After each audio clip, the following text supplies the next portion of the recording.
Selamat malam, Bu Nika dan teman-teman. Kami dari kelompok 5 akan mempresentasikan strategi dan tantangan implementasi perubahan. Beranggotakan saya sendiri, Sevilla Lutfi, Nancy Willy, dan Destiano Berkan. Implementasi perubahan menurut para ahli. Yang pertama, menurut John P. Kotter, menurut Kotter, implementasi perubahan adalah proses strategis dan bertahap yang dilakukan untuk mengubah sistem, struktur, dan budaya organisasi melalui kepemimpinan yang kuat, komunikasi yang efektif, dan keterlibatan seluruh elemen organisasi. Yang kedua, menurut Lewin. Menurut Lewin, implementasi perubahan adalah proses sosial yang terdiri dari 3 tahap, unfresh, change, dan refresh. Yang ketiga, implementasi perubahan menurut Jeff Hien, model ADKAR. Menurut Hien, implementasi perubahan adalah proses individual yang terjadi ketika seseorang melewati 5 tahap. Awareness, desire, knowledge, ability, dan reinforcement.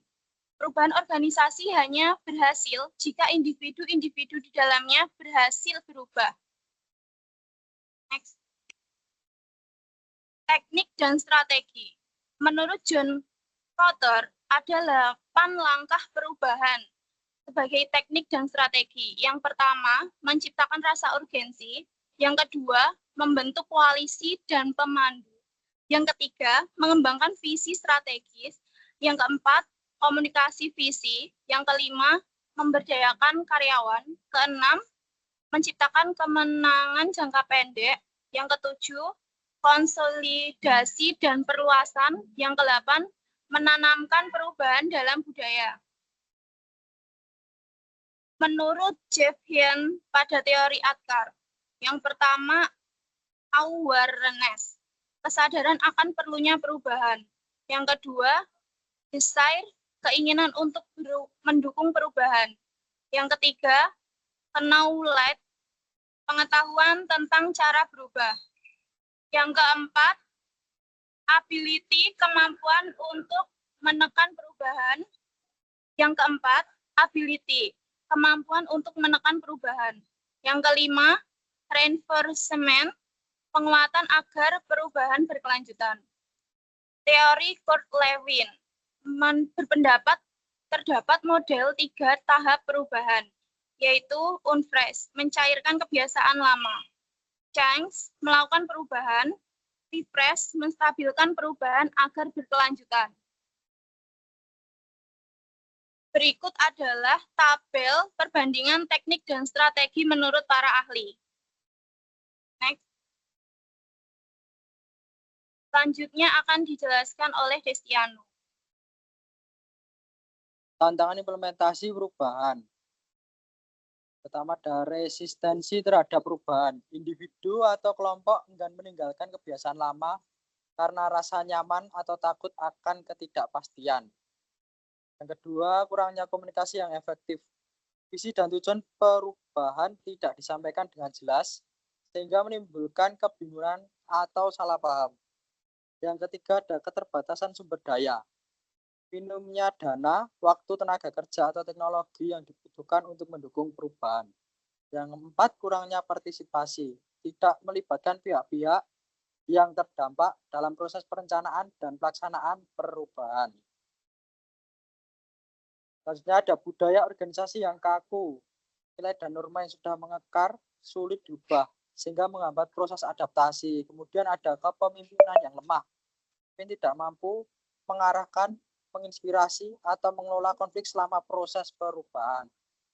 Terakhir tidak ada evaluasi, perubahan tidak dijaga atau dievaluasi secara berkala, sehingga mudah kembali ke pola lama. Studi kasus latar belakang perusahaan, PT Pelindo 1 adalah badan usaha milik negara BUMN yang bergerak di bidang jasa pelabuhan di wilayah barat Indonesia.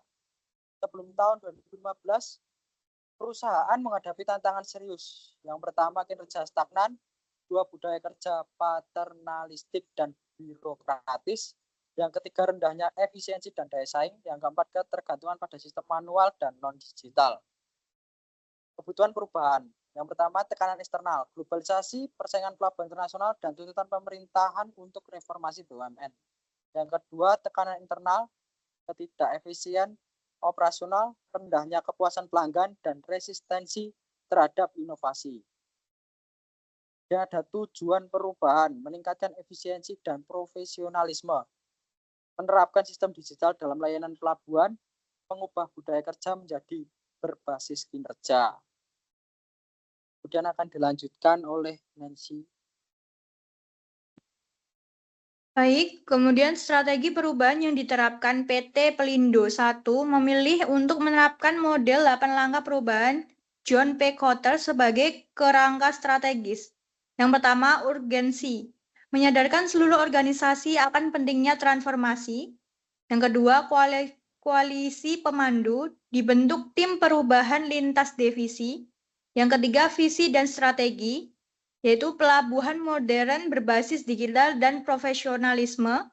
Kemudian keempat, komunikasi visi melalui pelatihan, forum internal, dan media perusahaan. Kelima, menghilangkan hambatan, restrukturisasi organisasi dan digitalisasi proses. Kemudian nomor 6, kemenangan jangka pendek, mengimplementasikan sistem e-port berhasil dalam 6 bulan.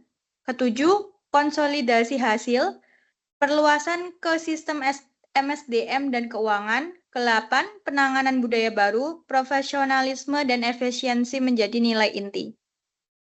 Hasil adanya perubahan. Operasi menjadi lebih efisien dengan meningkatkan hingga 30% waktu yang dibutuhkan untuk layanan kapal dan pengiriman barang menurun secara signifikan. Tingkat kepuasan pelanggan mengalami peningkatan dan budaya kerja menjadi lebih profesional dan berorientasi hasil. Next. Kesimpulan, PT Pelindo 1 sukses melaksanakan perubahan organisasi dengan baik melalui penerapan model 8 langkah perubahan yang dikembangkan oleh John P. Kotter, strategi yang dimulai dengan menciptakan rasa urgensi dan diakhiri dan menanamkan budaya baru dilaksanakan secara teratur melalui pembentukan tim antar divisi, komunikasi visi yang aktif, serta digitalisasi proses kerja. Sebagai hasilnya, perubahan mencatat peningkatan efisiensi operasional hingga 30%, waktu yang diperlukan untuk layanan kapal dan barang mengalami pengurangan yang lebih signifikan, dan tingkat kepuasan pelanggan meningkat, budaya kerja yang beralih menjadi lebih profesional dan fokus pada hasil. Penelitian ini menunjukkan bahwa pendekatan perubahan yang terencana dan berorientasi pada visi dapat memberikan dampak positif yang jelas dan dalam konteks BUMN di Indonesia. Terima kasih. Baik, sekian dari kelompok 5.